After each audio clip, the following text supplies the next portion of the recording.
lá no livro de Marcos, capítulo 10, a partir do versículo 17. Vamos ler um trecho aqui que é bem conhecido, certo?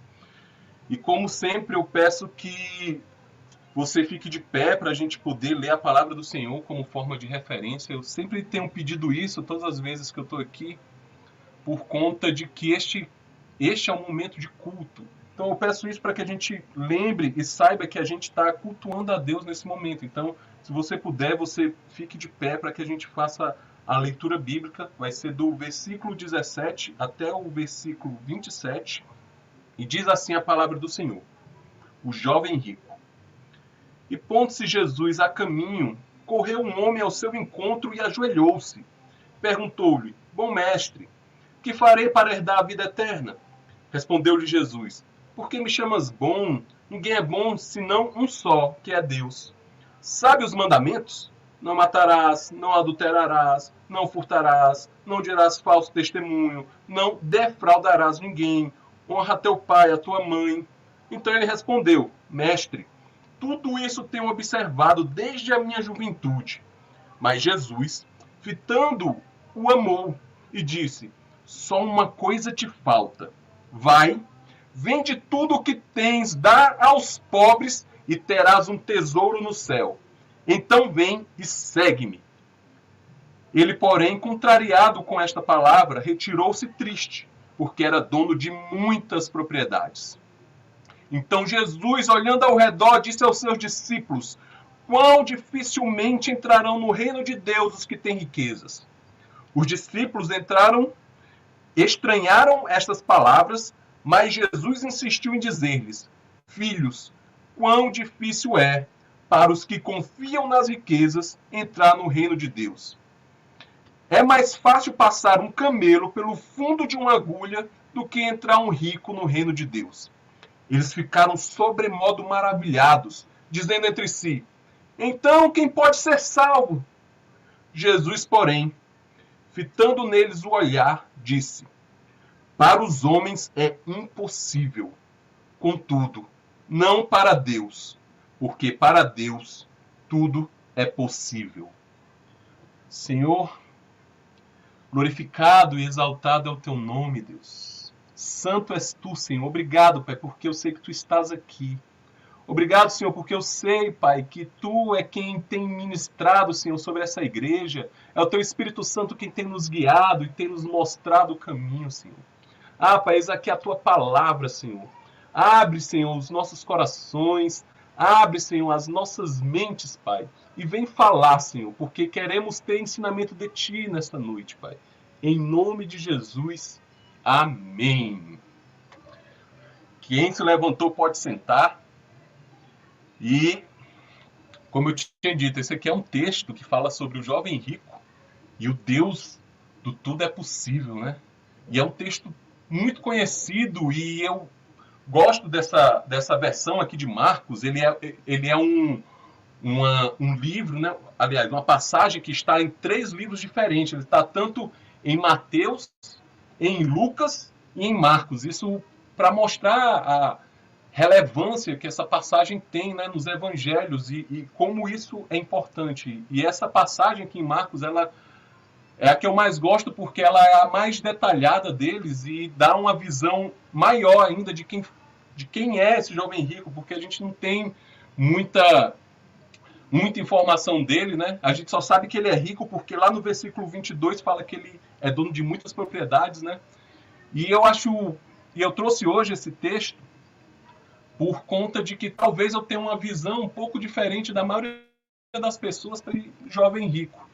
Eu já ouvi algumas pregações, já vi alguns textos em que dizem que ele é uma pessoa arrogante, que ele é alguém que simplesmente era um religioso, que ele não queria nada com Deus ou com a salvação, e tudo que ele queria era, sei lá, mostrar para os outros que ele podia chegar perto de Jesus. Enfim, era alguém que não condizia com aquilo que tinha. Mas quando eu leio essa palavra, eu vejo algo contrário. Não sei se os irmãos vão concordar comigo, mas no primeiro versículo aqui que eu li, que é o versículo 17, eu já vejo alguém que ele vai em direção a Jesus. ele reconhece Deus como um bom mestre. Ele se ajoelha, mostrando reverência. Muito provavelmente, ele deve ter ouvido Jesus pregar, ele deve ter ouvido pregações e deve ter ficado maravilhado. Ele também se preocupava com a salvação, porque ele chega a Jesus e faz a pergunta: Senhor, o que é que eu faço para me ser salvo? O que é que eu faço, Senhor? Ele se preocupava em agradar a Deus. Porque quando Jesus olhou para ele e perguntou para ele: rapaz, tem mandamentos. Não matarás, não adulterarás, não furtará, não dirá falso testemunho, não defraudará, honra o teu pai e tua mãe. E ele respondeu: Senhor, eu tenho observado isso desde a minha juventude. Claro que a gente sabe que para os homens é impossível seguir a lei, né? A própria palavra diz que isso é impossível. O próprio Senhor diz aqui que é impossível, né? Mas a gente entende que ele era alguém que tinha essa boa intenção de querer seguir aquilo tudo. E era algo que fazia parte da vida dele, porque ele entendia e sabia o que era aquilo ali. E essa parte da administração, né, desse encontro entre aquele jovem rico e Jesus é tão icônico, porque a palavra de Deus diz que o Senhor Jesus, ele fita ele, né, ele olha para aquele jovem e ele diz que ele o amou. Né? Lá no livro de João, no capítulo 14, né, aquela passagem tão conhecida que fala: não se turbe o vosso coração. Inclusive, nós cantamos uma música que praticamente lê aquele versículo. E lá em João, capítulo 14, versículo 21, ele fala assim, ó: aquele que tem os meus mandamentos e os guarda, esse é o que me ama. E aquele que me ama será amado do meu Pai, e eu o amarei e me manifestarei a ele. E a palavra de Deus diz que ele o amou, porque eu entendo que havia no coração desse jovem rico uma intenção de obedecer de alguma forma.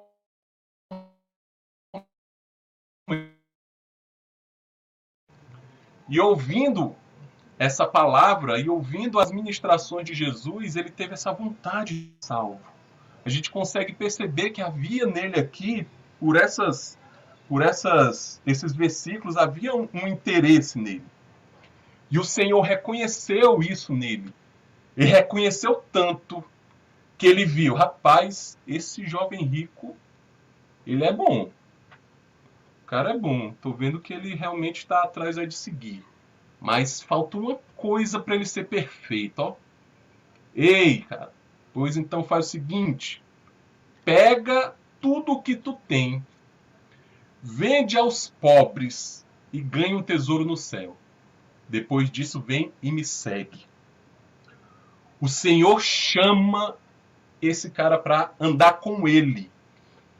E eu fico imaginando: meu Deus, que chamado maravilhoso foi esse, Senhor. Foi o chamado à perfeição.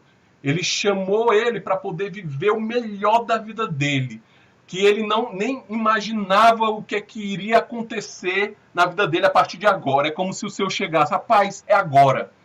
Venha, vai lá, vende as coisas, dá aos pobres, vem, agora que vai começar, agora que o negócio vai para frente, agora que você vai avançar. E tem uma palavra do pastor Walter que tem falado no meu coração também, que aquele jovem rico, ele era bom, e Jesus, pelo que lemos, reconheceu isso nele. Só que o bom, ele é o inimigo do excelente. E o Senhor propôs para ele a excelência. Olhou: você é bom, mas você pode ser excelente. Você pode ir mais, você pode ir para frente. Você pode me seguir, andar comigo. Porém, na sequência desses versículos, o que a gente vê é uma tristeza desse jovem rico, é uma decepção do Senhor Jesus por conta de como é que aquele homem era tão apegado àquelas riquezas que ele tinha, aquelas propriedades, né, como diz a palavra. E depois disso, ele deixa uma declaração que deixou todo mundo ali atônito, todo mundo meio que... Eu acredito que eles devem ter ficado nervosos ali naquele local quando Jesus diz: rapaz, dificilmente um rico vai entrar no reino dos céus. E ele ainda insiste: dificilmente aqueles que confiam nas riquezas vão herdar o reino dos céus, vão entrar no reino dos céus. E vendo aquilo ali, os discípulos olharam e disseram: Jesus, se esse homem que observa a tua palavra, que tem buscado seguir as leis de Moisés, que é próspero, tem riquezas, não vai para o reino dos céus. Rapaz, e a gente? Quem é que vai se salvar então? Como é? Como é que a gente vai fazer? Jesus fala, talvez dos versículos mais belos que você pode ler na Bíblia, que é: para o homem é impossível, mas para Deus nada é impossível.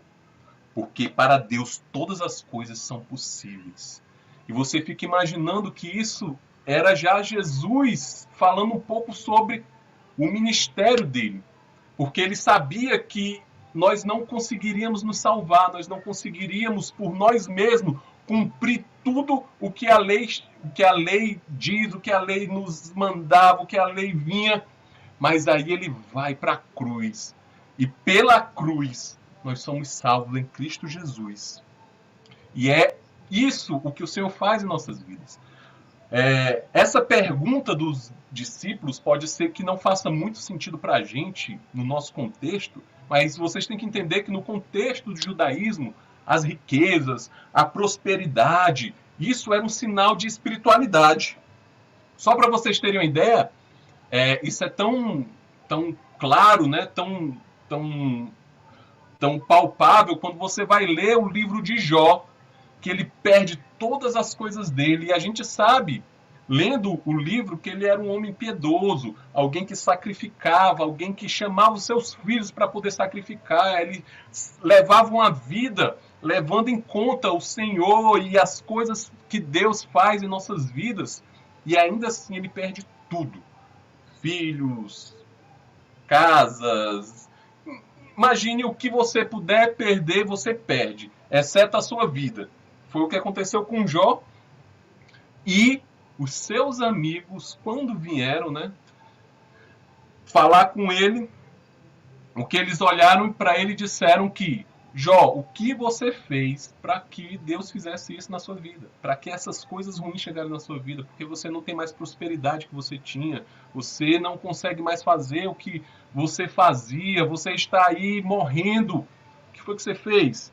E isso, para eles, né, a prosperidade para os judeus, ele estava muito ligado com a espiritualidade. E é por isso que os discípulos ficaram meio perdidos, meio atônitos, e talvez olharam um para a cara do outro e perguntaram: meu Deus, quem é que vai ser salvo desse jeito? Quem é? Diz aí, Jesus. E o Senhor diz que para a gente é impossível, mas para Deus tudo é possível. E aí eu fico pensando no Fantástico Mundo de Bob. Quem lembra do Fantástico Mundo de Bob, hein? Essa daí é só pros irmãos da década de 80, hein?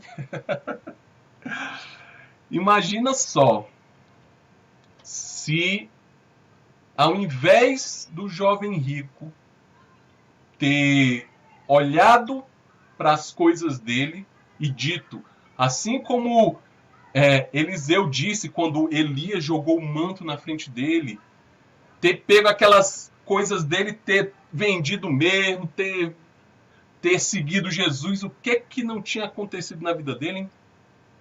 Vocês já pararam para pensar o que poderia ter acontecido, hein?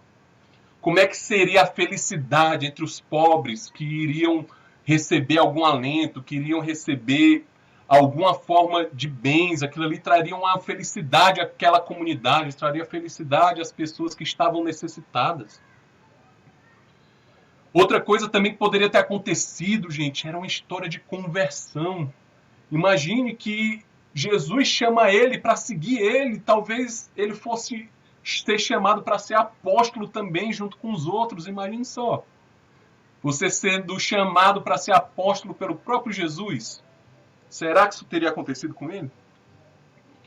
Gente, agora a coisa mais chocante para mim quando eu penso nisso é que esse jovem rico teria um nome. Um nome que eu e você saberia. Que nós saberíamos qual era o nome dele, e ele vem para cá, faz todo essa doação, se mostra todo esse interesse. E a única coisa que a gente sabe dele é que ele era um jovem rico. E ele seguia todas essas coisas, todos esses preceitos, tinha toda essa riqueza. Mas ele não conheceu o Deus Emanuel. Se ele tivesse negado essas riquezas, né? Ele teria conhecido Deus Emanuel.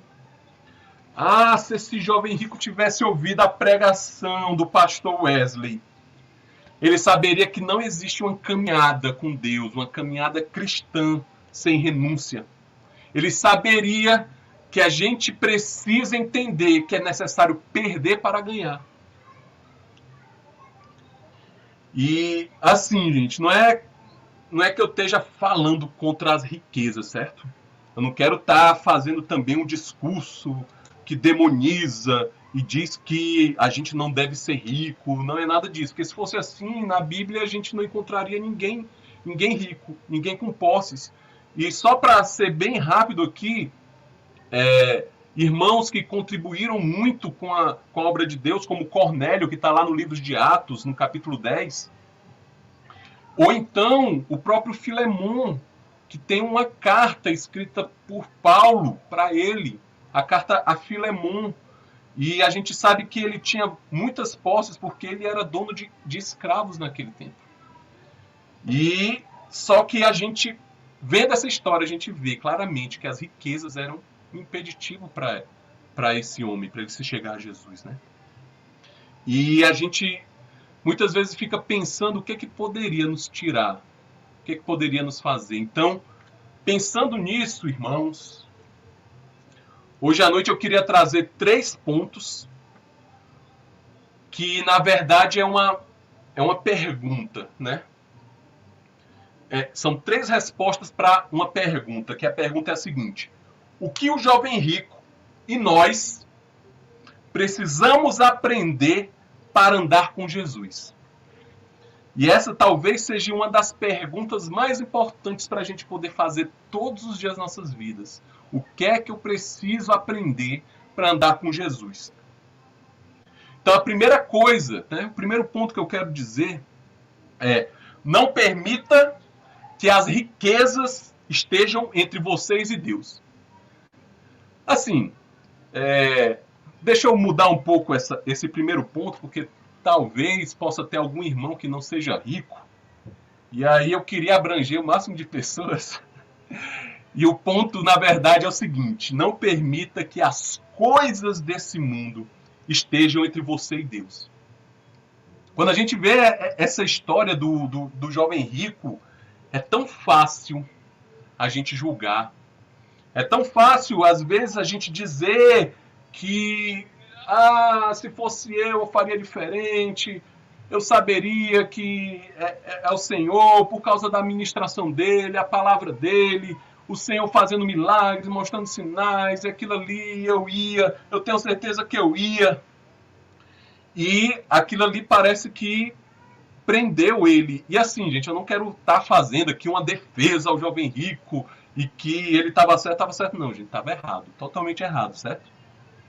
Porém, o que houve com ele precisa nos trazer ensino, precisa nos trazer um aprendizado sobre aquilo, certo?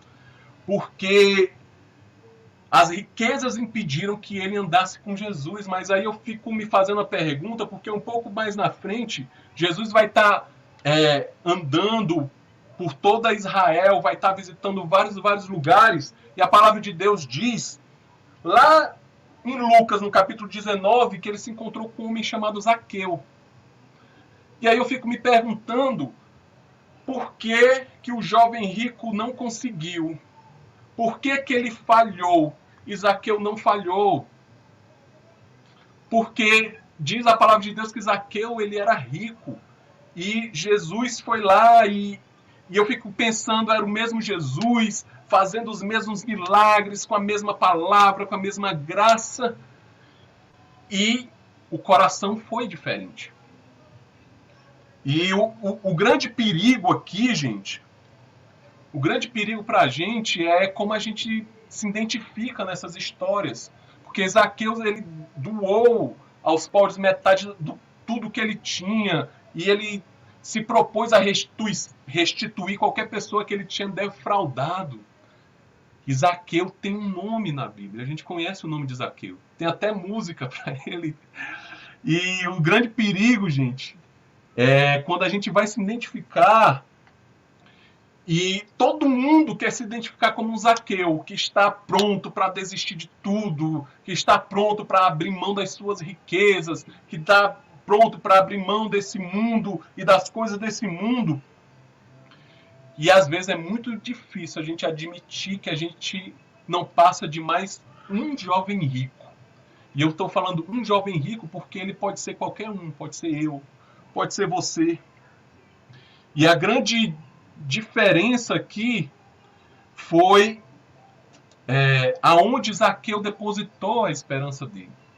Enquanto esse jovem rico tinha a sua esperança nas suas riquezas, talvez tenha sido uma herança, Zaqueu sabia que a esperança para a vida dele era aquele Jesus que estava ali comendo com ele, falando coisas.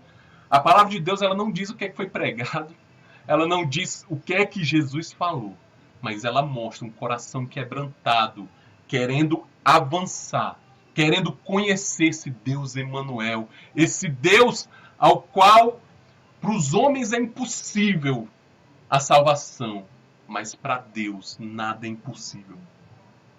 E aí vem e fica nesse primeiro ponto a grande pergunta de onde é que a gente tem depositado as nossas esperanças.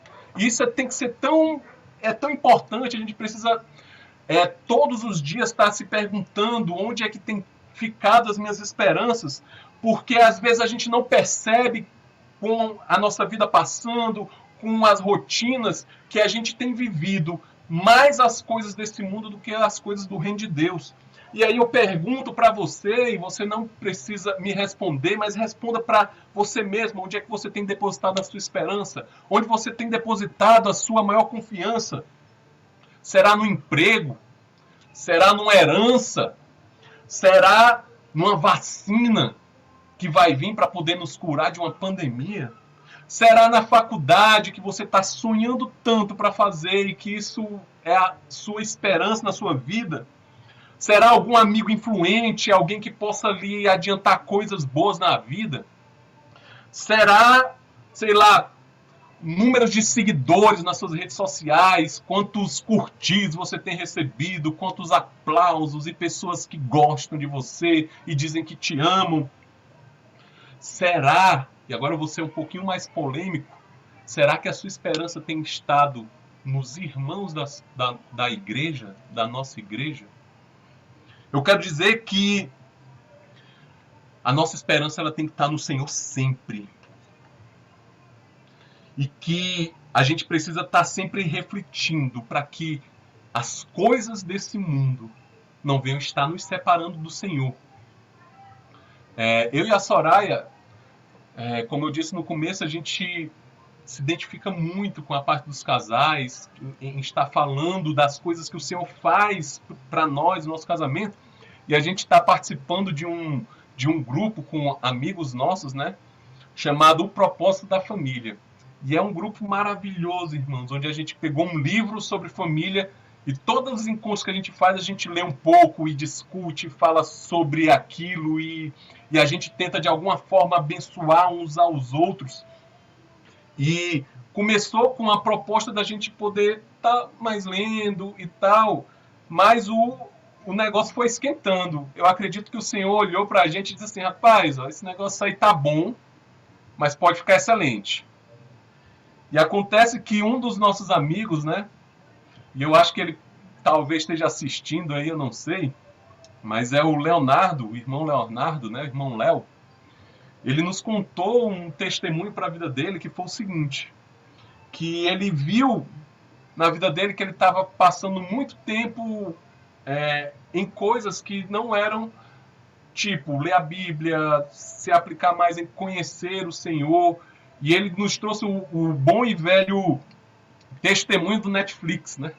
Ele disse que pegou o Netflix dele, cancelou, e aquilo ali foi um divisor de águas na vida dele, porque enquanto ele parou de assistir aquelas séries, parou de assistir vários programas que existiam lá naquela rede, né, de filmes, naquele serviço de filmes, ele foi trocando por momentos com o Senhor, por pregações, por leitura, e assim foi vendo a transformação na vida dele, na família dele, na casa dele, e aquilo ali me encheu muito o coração.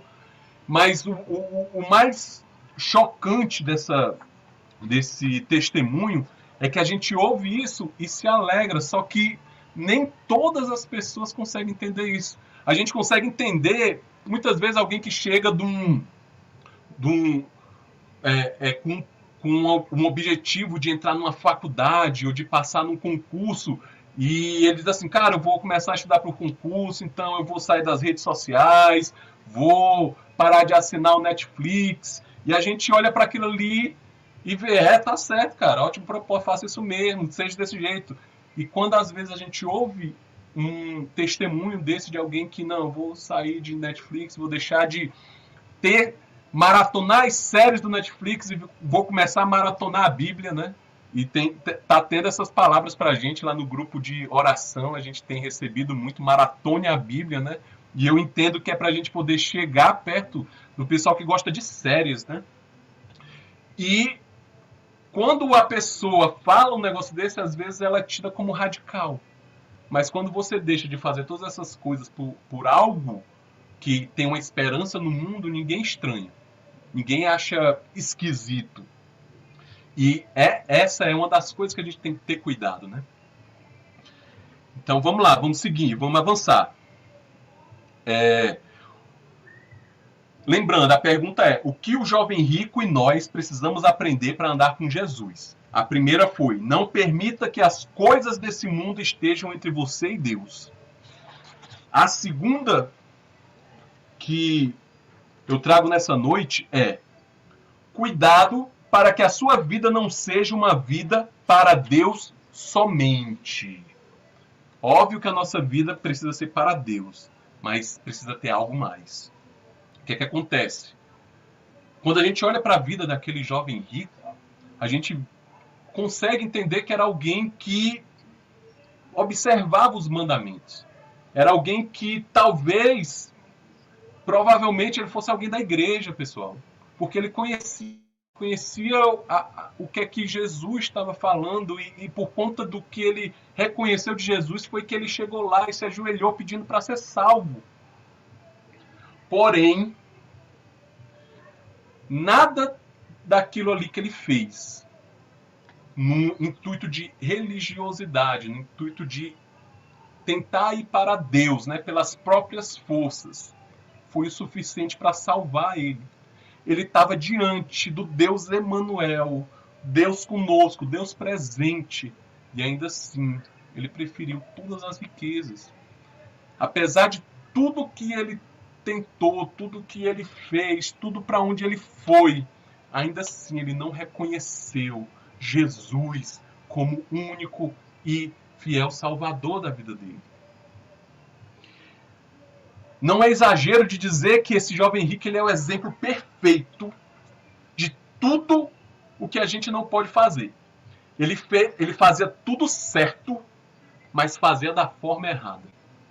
Quem trabalha com a parte de programação, o pastor Wesley conhece muito, tem uma coisa alguns princípios, né, de quando você está executando alguma tarefa, né, é que você precisa entender bem o que é que você está fazendo.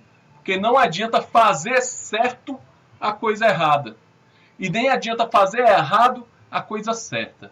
Você precisa fazer certo a coisa certa. Infelizmente, ele não estava alinhado com o Senhor. E não é à toa que os discípulos perguntam: quem é que pode ser salvo? Se ele é um cara da igreja, se ele é um cara próspero, se ele tem buscado os mandamentos, se ele tem reconhecido o Senhor, se ajoelhou, pediu a salvação, ele queria salvação, mas ainda assim ele não podia ser salvo.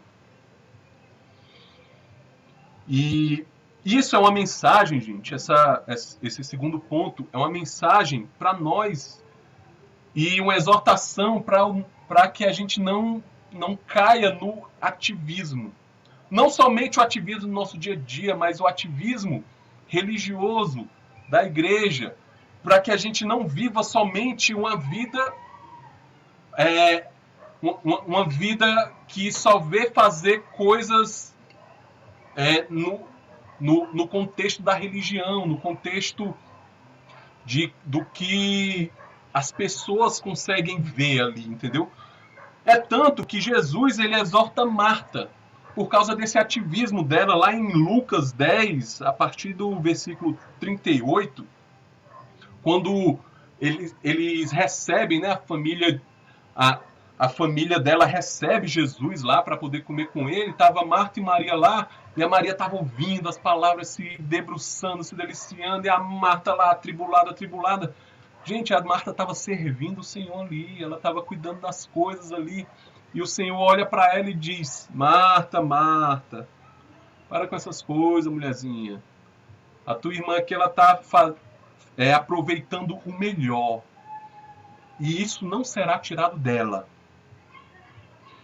E isso é algo que a gente precisa entender, mas entender de verdade, porque é muito fácil, irmãos. Como é fácil a gente se perder na religiosidade. Isso pode acontecer a qualquer momento nas nossas vidas. Só para vocês terem uma ideia, lá no livro de Atos, lá no capítulo 5, é contado a história de Ananias e Safira. Foi depois que Jesus foi crucificado, morreu, ressuscitou, reuniu-se lá com os apóstolos, subiu aos céus e o Espírito Santo desceu. E estava lá a igreja primitiva, que é a igreja que muitos da gente tem como modelo, e ele era um modelo mesmo de proximidade com o Senhor, de viver o evangelho dia a dia. E nesse contexto encontramos Ananias e Safira, que mentiram diante do altar do Senhor, porque eles queriam mostrar algo que eles não eram, algo que eles não tinham. Eles queriam mostrar uma religiosidade que o homem via, mas o Senhor, ele vê o coração. Eles mentiram ali diante do Senhor. E percebe-se que eles estavam vivendo uma vida servindo a Deus, mas sem conhecê-lo profundamente. E assim, abrindo um pouco meu coração para vocês, esse tem sido o meu maior medo. Desde que eu me converti, o meu maior medo é que eu vivesse a igreja, trabalhasse na igreja, me esforçasse na igreja e não conhecesse o Senhor da igreja. E isso é um problema grande, porque o jovem rico, ele podia ter toda essa vontade, todo esse conhecimento, podia inclusive ser da igreja no seu tempo, mas ele não conseguiu conhecer Jesus. Porque o melhor, gente, o melhor do evangelho é a oportunidade de viver uma vida para Deus e com Deus. O melhor do evangelho, irmãos, é Jesus Cristo. É o Senhor das nossas vidas. Ele é o melhor para nós. E eu sempre me empolgo quando eu estou falando um assunto desse. E domingo passado a gente ouviu uma palavra maravilhosa ministrada pelo nosso pastor Timóteo, que ele falou sobre a igreja que é conhecida nos céus. Gente, que palavra maravilhosa. Se você não ouviu, por favor, depois dessa pregação, procure essa pregação. Eu tenho certeza que eu vi esse link. Não lembro se a irmã Soraya já colocou, mas se ela não tiver colocado, deve estar nesses dias indo. E é uma pregação maravilhosa, falando sobre intimidade, sobre propósitos e sobre o que a gente precisa procurar no Senhor. E ele trouxe para a gente uma pregação em cima de Efésios 3, e ele falou dois pontos assim que para mim me pegou. Uma das coisas que a igreja que é conhecida nos céus é a igreja que ela passa pela cruz, é a igreja de verdade. E outra coisa que ele falou é que a igreja que é conhecida nos céus, ela começa bem e permanece bem. Gente, que coisa maravilhosa.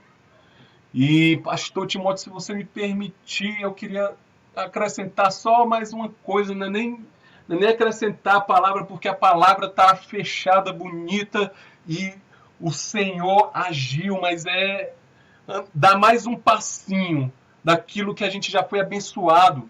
É que a igreja que é conhecida nos céus é a igreja que adora Deus de perto. Gente, como é importante a gente ter em nosso coração isso.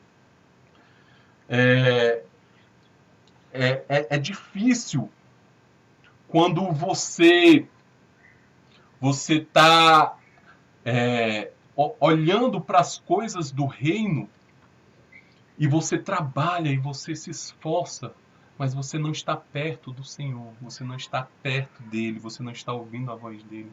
Porque quando isso acontece, pode vir as coisas boas da nossa vida e a gente adora. Pode vir as coisas ruins na nossa vida e a gente está lá adorando.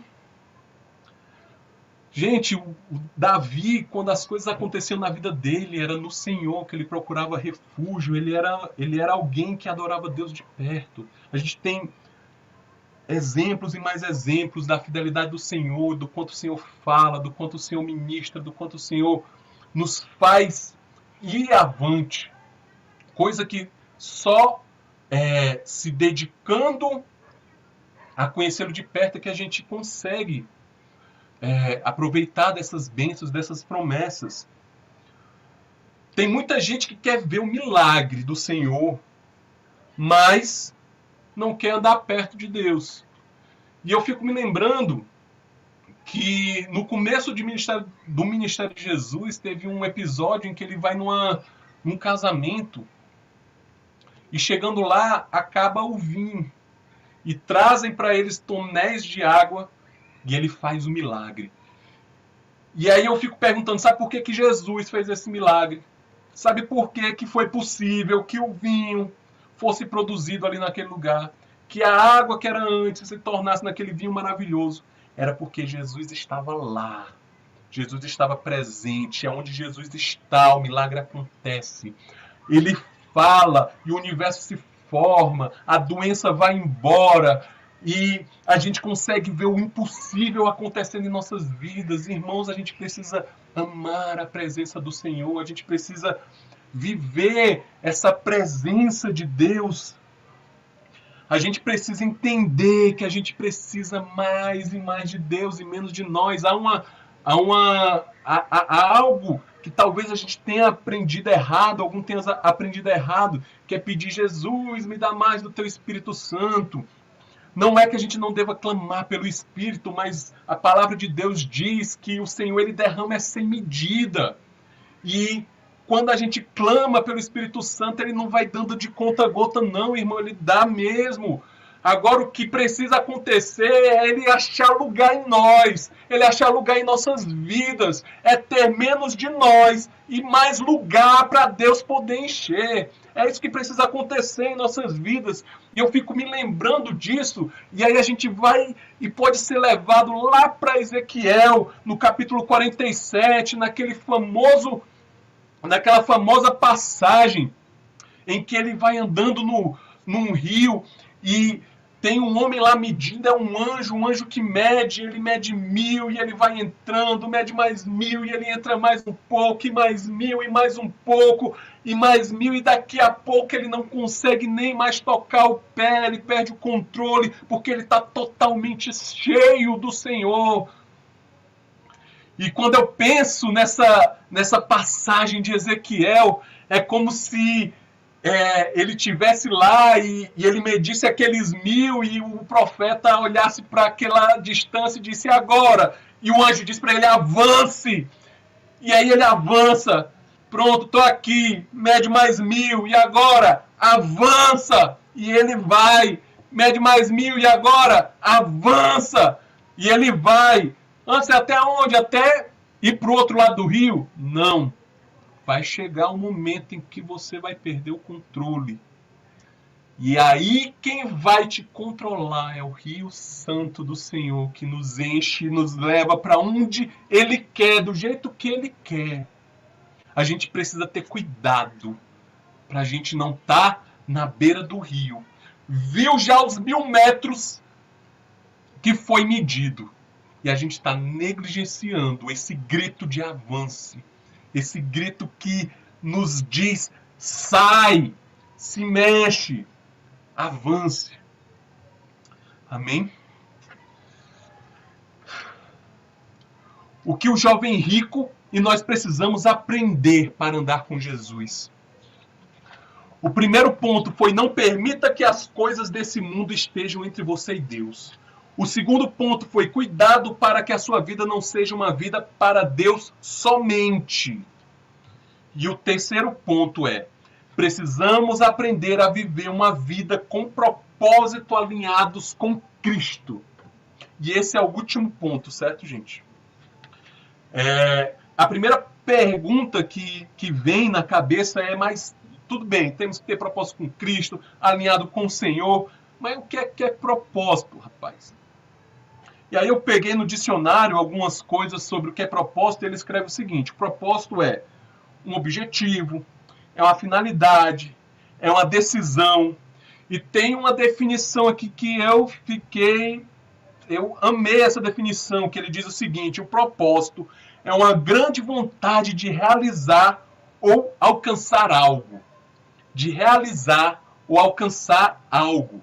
O legal da gente ter propósito, da gente ter objetivos, é que a primeira coisa que a gente ganha é que a gente sabe dizer sim. A gente sabe, quando a gente sabe aonde a gente quer chegar, a gente consegue dizer sim para as coisas que nos levam para aquele objetivo, que nos levam para aquele propósito, que nos leva a fazer aquilo que está planejado desde o princípio, porque aquilo ali é o nosso objetivo. Quem sabe aonde quer chegar, consegue ir além. E a outra coisa que a gente ganha com isso, e é um grande poder que a gente precisa aprender, é o poder de saber quando dizer não. Porque se a gente sabe para onde a gente vai, a gente não se desvia. Se a gente sabe para onde a gente vai, a gente não olha para as outras coisas que poderiam ser boas. Quando você escolhe um objetivo, na verdade você está desescolhendo todas as outras coisas para poder seguir aquilo que você se propôs, né? Que você pôs como propósito, né? Beleza. Ter um propósito é uma coisa boa. Ter um objetivo é uma coisa muito legal. Mas a gente precisa, mais do que saber que temos que ter propósito, a gente precisa então traçar os bons propósitos, né? A gente precisa saber o que é que seria um propósito bom e o que é que seria um propósito ruim, né? E para nos ajudar nisso, a gente pode aprender sobre referências. Como assim referências? Referências é aquilo que nos ajuda a definir algo. Por exemplo, como é que eu sei que uma coisa é alta? É porque eu sei o que é uma coisa baixa. E aí a minha referência pode ser uma formiga, ela pode ser alta se eu estiver comparando ela com um grão de areia, mas ela é extremamente baixa se eu estiver comparando ela com um cachorro, por exemplo, entendeu? Rápido e lento, né? Eu posso dizer que um carro é rápido, mas se eu comparar com um avião, ele é lento. Então você consegue, a partir de referências, saber, e aí vai, longe e perto, fundo e raso, né? Quente e frio. Como é que eu sei que uma coisa é quente? Como é que eu sei que uma coisa é fria? Quando a gente tem uma referência. E aí Paulo, né, com muita sabedoria, ele nos dá ótimas referências. Se você puder abrir a sua Bíblia lá em Gálatas, capítulo 5, e essa passagem ela é bem conhecida, que fala sobre as obras da carne e o fruto do Espírito. Gálatas capítulo 5, a partir do versículo 16. Já está na tela aí, irmã Soraya, você é uma bênção. Deus te abençoe. Te dê muitas coisas, em nome de Jesus. Amém. Gálatas capítulo 5, a partir do versículo 16. Olha as referências que Paulo nos passa, nos ensina aqui para a gente poder saber fazer essas boas escolhas. Ó, a partir do versículo 16. Digo, porém, andai no Espírito e jamais satisfareis a concupiscência da carne. Porque a carne milita contra o Espírito, o Espírito contra a carne. Porque são opostos entre si, para que não façais o que porventura seja do vosso querer. Mas se sois guiados pelo Espírito, não estáis sob a lei. Ora, as obras da carne são conhecidas e são prostituição, impureza, lascívia, idolatria, feitiçaria, inimizade, porfias, ciúmes, iras, discórdias, dissensões, facções, invejas, bebedices, glutonarias e coisas semelhantes a estas, a respeito das quais eu vos declaro, como já outrora vos preveni, que não herdarão o reino de Deus os que tais coisas praticam. Mas o fruto do Espírito é amor, alegria, paz, longanimidade, benignidade, bondade, fidelidade, mansidão, domínio próprio. Contra estas coisas não há lei. E os que são de Cristo Jesus crucificaram a carne com as suas paixões e concupiscências. Se vivemos no Espírito, andemos também no Espírito. Glórias sejam dadas ao Senhor. Que coisa maravilhosa é essa que nós lemos, Deus. Que coisa maravilhosa é essa, Pai. Como é importante a gente ter propósitos, como é importante a gente conhecer a palavra do Senhor. E acontece, e é por isso que eu trouxe esse assunto de propósitos, porque a gente vive no mundo hoje. E o mundo, ele também tem os seus propósitos. O reino de Deus tem seus propósitos e o mundo também tem seus propósitos. E aqui Paulo fala sobre um pouco dessas referências e desses propósitos e o que gera, né? Mas tem que sempre ficar a pergunta nas nossas vidas, né? Qual deles nós seguimos, né? E eu quero que vocês entendam o seguinte, eu sempre gosto de falar isso para poder ficar bem claro. Quando a gente fala de mundo, a gente não está falando do planeta Terra não, certo, gente? Pelo amor de Deus. Não é isso que a gente está falando. O que a gente está falando é sobre um sistema cultural de tradições, costumes que tentam criar soluções, certo? Tentam criar vias, tentam criar uma forma de viver a vida do homem sem Deus. Essas são soluções e que soluções são essas? Quase não sai. E que soluções são essas? São as soluções para viver sem arrependimento dos pecados, gente. Esse é o caminho do mundo. Esse é para onde essa cultura e essas tradições nos levam. É viver uma vida sem Deus, como a pastora Juliane pregou para a gente, né? Quando ela falava que lá em Apocalipse eles tinham um espírito de Sodoma, porque eles viviam como se Deus não existisse. Eles tinham soluções para a vida deles, que ignoravam a existência do Senhor. Agora eu pergunto, né?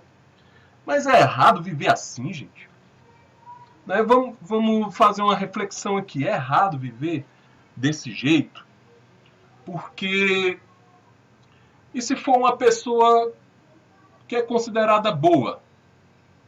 Não sei, ele é um bom cidadão, ele trabalha ali na dele, ele faz coisas ali para ele, para a casa dele, é aquele bom e velho cara que bebe socialmente, não faz mal a ninguém, né?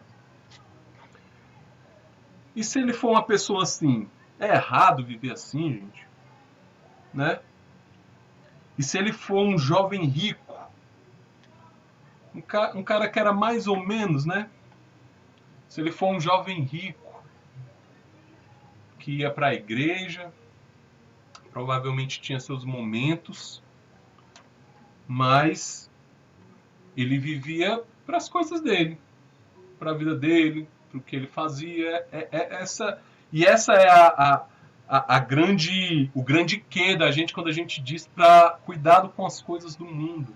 É que muitas vezes o mundo não são só esses pecados tão visíveis que a gente consegue ver, né? De drogas, de bebedices. Às vezes ele está preso em pequenas coisas, mas naquelas pequenas coisas que tiram a nossa vida e tiram a nossa comunhão com o Senhor. E se ele for esse jovem rico, né? Que ele vivia mais ou menos ali na palavra de Deus, né?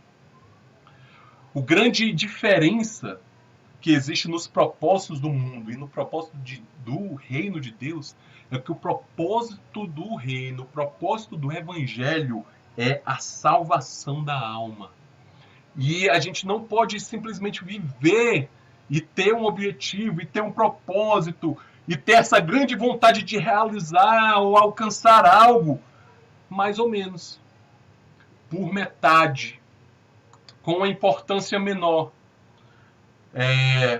C.S. Lewis, e para quem não conhece ele é quem escreveu o livro das Crônicas de Nárnia. Eu sei que tem muita gente que gosta, né? É um dos livros que faz uma comparação com o reino de Deus. Ele traz várias questões do mundo cristão, de cosmovisão cristã, né? Ele fala o seguinte, ó, falando sobre o cristianismo, né? Ele diz assim, ó, o cristianismo, se for falso, ele não tem valor nenhum. Mas, se for verdadeiro, ele tem valor infinito. A única coisa que lhe é impossível é ser mais ou menos importante. Sabe qual é o grande problema de viver um evangelho mais ou menos, sem propósitos? É que talvez a gente possa estar vivendo uma vida de jovem rico e não sabe.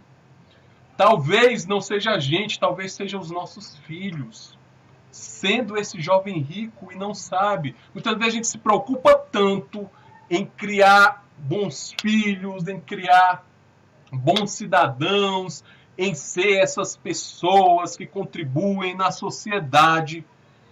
E aí eu ouvi uma vez uma pregação do pastor Luciano Subirá, que ele falava que a gente precisa ser bom sim, a gente precisa procurar ser bom cidadão sim. Isso faz parte da caminhada de ser um bom cristão, de ser pessoas que são relevantes na nossa comunidade, relevantes de forma positiva, que aonde estão fazem aquele local melhor, que aonde vão faz aquele local ser um ambiente de bênção, um ambiente onde Jesus está ali representado por você. Porém, a nossa preocupação em formar bons cidadãos não pode terminar aí. Porque não adianta nada, e isso foi o que o pastor Luciano Subirá falou e me tocou muito o coração, eu queria trazer para vocês. Não adianta nada a gente formar bons cidadãos que vão acabar no inferno.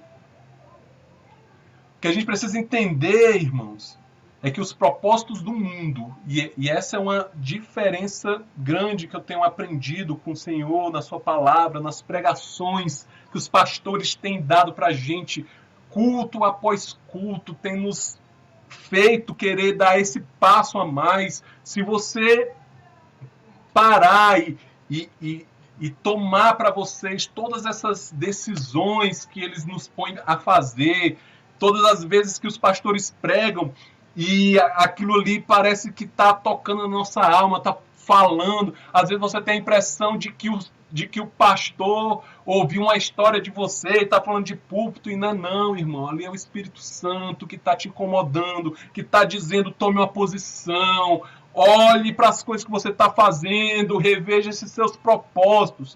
Porque o propósito do mundo, ele começa em si e termina em si mesmo. Começa em si e termina em si mesmo. Por que eu tenho um emprego? Por que eu quero ter uma promoção? Por que eu quero ir para uma faculdade? Por que eu quero comprar uma casa? Por que eu quero comprar um carro? Começa em si e termina em si mesmo. Já os propósitos do reino, ele começa no céu, nos toca e termina no céu. Ele começa no céu, pelo poder da graça do Espírito Santo, nos toca e termina no céu. Lá em Atos, capítulo 1, versículo 8, na parte A, diz o seguinte: mas recebereis poder ao descer sobre vós o Espírito Santo. Glorificado seja o nome do Senhor. Glorificado e exaltado, Senhor, seja o teu nome. A gente aprendeu hoje, irmãos, tantas coisas preciosas. A gente aprendeu que se a gente não tiver cuidado, as coisas do mundo, eles podem ficar entre nós e Deus. Que a gente não deve, de forma nenhuma, viver uma vida só para Deus somente, mas é uma vida para Deus e com Deus. E que os propósitos são extremamente importantes. Mas, irmãos, nada disso adiantaria sem que fosse o Espírito Santo sobre nossas vidas. Sem que fosse essa obra que nos dá esse poder. E quando eu falo de poder, é como o pastor Timóteo prega bastante para a gente, é a possibilidade, é ter a porta aberta para poder fazer algo. Esse é o nosso poder, é o poder de ouvir os mandamentos e pela graça e o Espírito Santo nós conseguirmos andar com isso, irmos além da lei, porque a lei ela serve somente para a carne, mas nós andamos no Espírito, produzindo o fruto do Espírito, como lemos aqui.